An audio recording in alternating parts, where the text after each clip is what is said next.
Hello, I was just looking this morning at this creation here um, in our church, Carmoney-Parish-Church. The ladies are very creative, and I bought this off a lady at the church fair, a lovely butterfly in the circle, and the word at the corner is hope. So the lady that I would like to talk to you this morning, whose prayers changed history, brought hope to so many people. I'll just put this back again.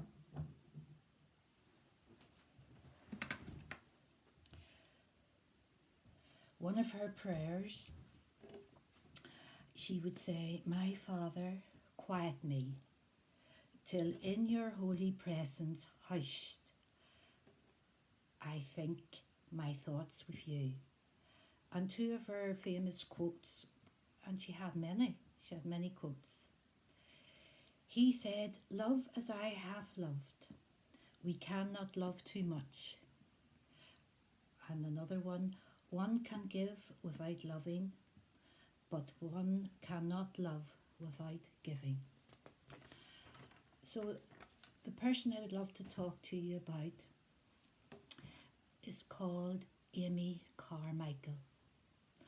And she was born on the 16th of December 1867 in a small village of Malile, County Down, Northern Ireland, to David and Catherine, who were devout Christians. I have a picture of Amy here. This is her. If you would note, she has brown eyes, and if you hold that thought, I'll mention those eyes later on. So that's Amy, and she lived in Malile. A lot of you will know Malile. Seaside resort, small seaside resort. You can drive through the street from Bangor to Ballyhalbert. So this is Malile when she was born and when she would have lived. I think there's an outing there, but someone's taking the photographs. There are children going up the street and a few adults as well. And that's Malile.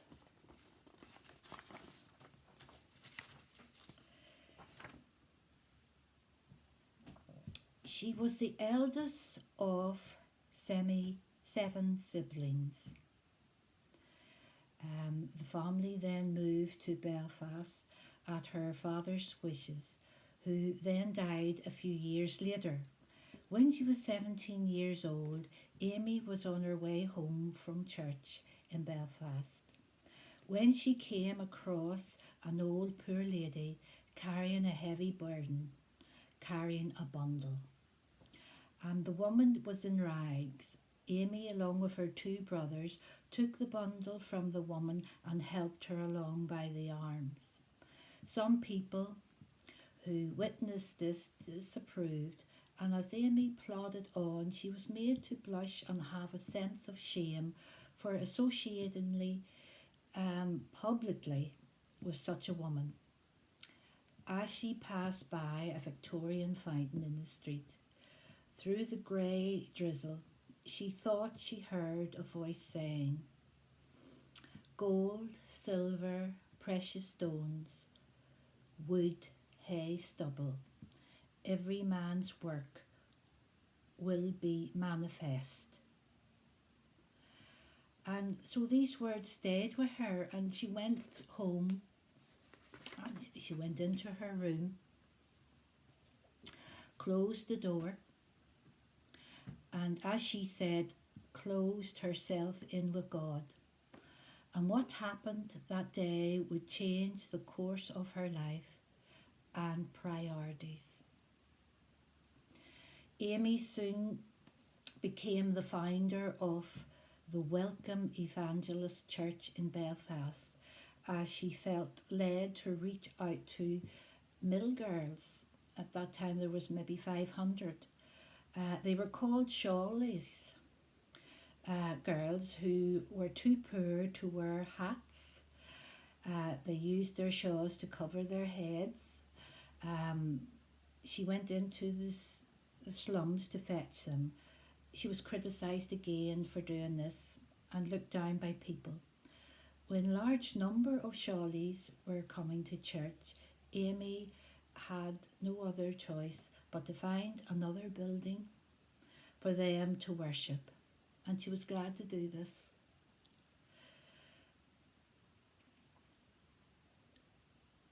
She, now 22 years old, she knew Christ was alive in her and now knew the work he had planned for her, which was a call to missions.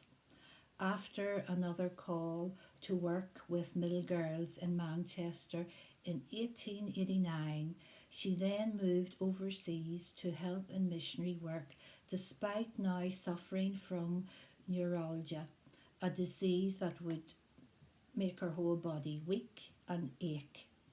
And often this disease put her to bed for weeks on end.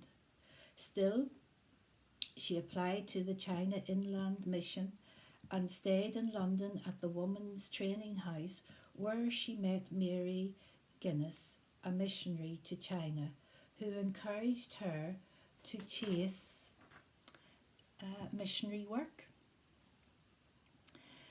This was temporarily postponed again because of her health. So she decided to later join the Church Mission Society, where she travelled and worked in Japan for 15 months. After another drop in health, she went to Bangalore in India for health reasons, where she truly found her calling and was commissioned by the Church of England Sinana Mission. Most notably, Amy worked with girls and young women. Some of them were from cultures that forced slavery and abuse.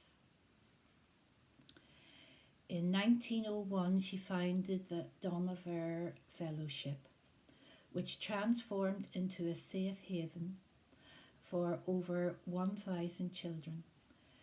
Who would otherwise live in terrible conditions and be at risk.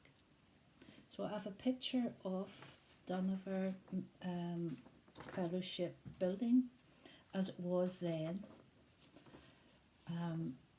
Later on, of course, it was going to be expanded for other work, but that's what it looked like.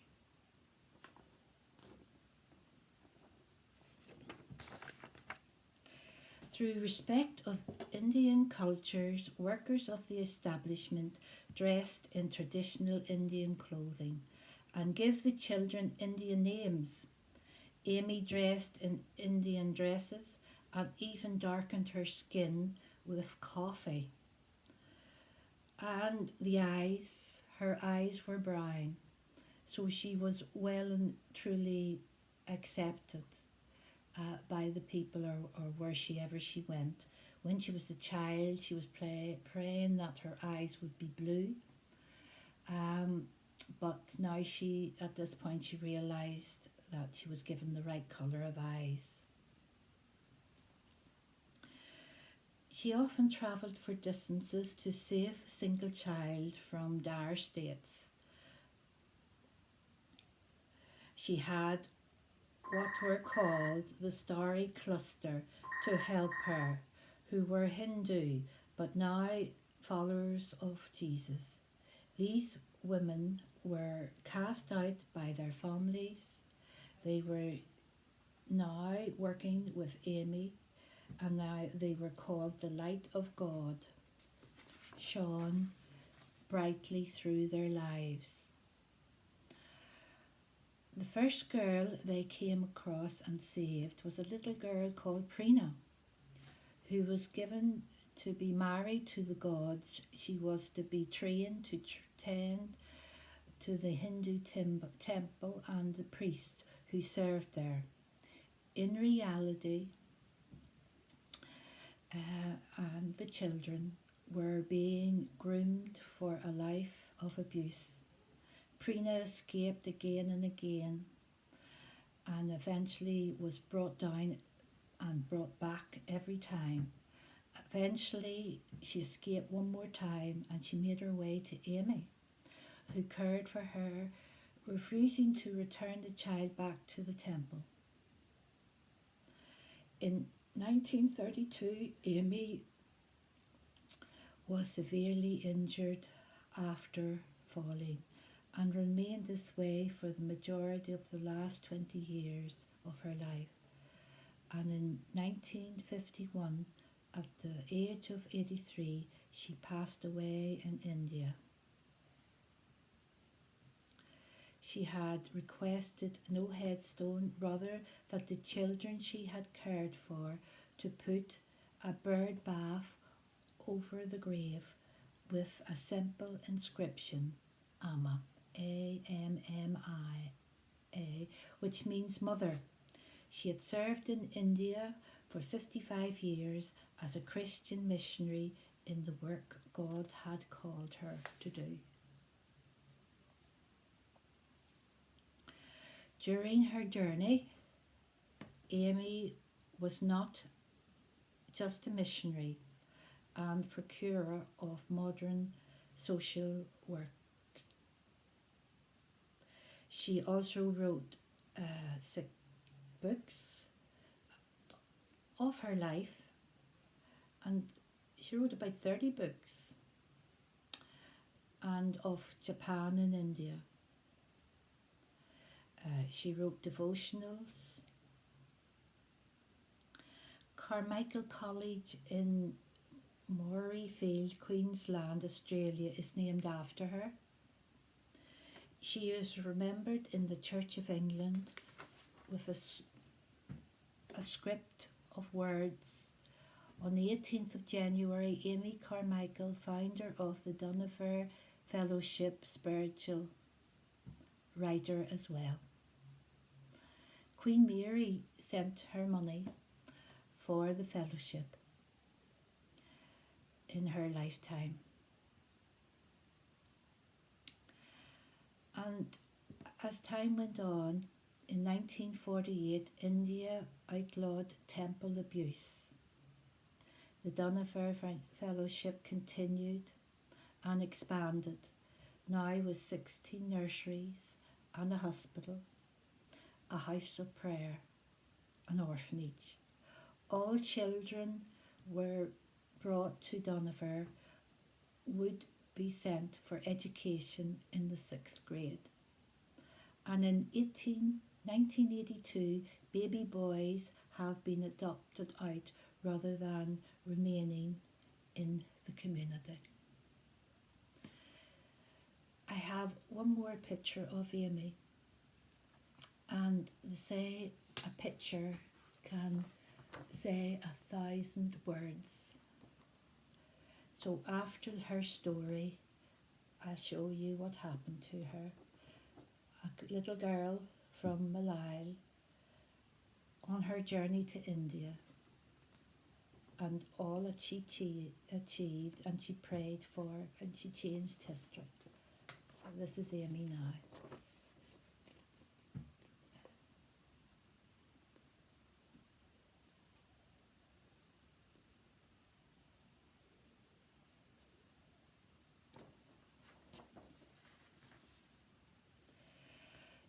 In Carmoney-Parish, we support CMS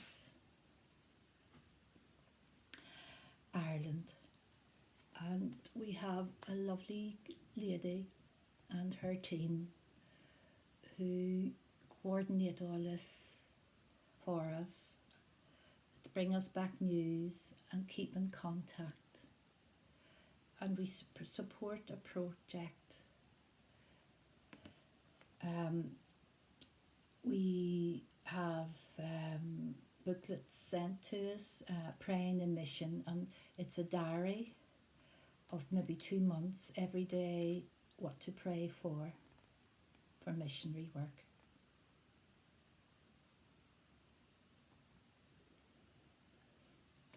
and the missionary work is thriving. Now, could I say a little prayer, please? And would you join me? It's by Amy Carmichael. It's for herself and all missionaries. A simple prayer. Dear Father in heaven, give us a love that leads the way, the faith that nothing can dismay, the hope no disappointment tire, the passion that will burn the fire. And let us not sink to be a clod. Make us thy fuel, flame of God. Amen. So thank you again for listening, and in our church we've had a wonderful season of alive and love and enjoyment in all the activities that happened.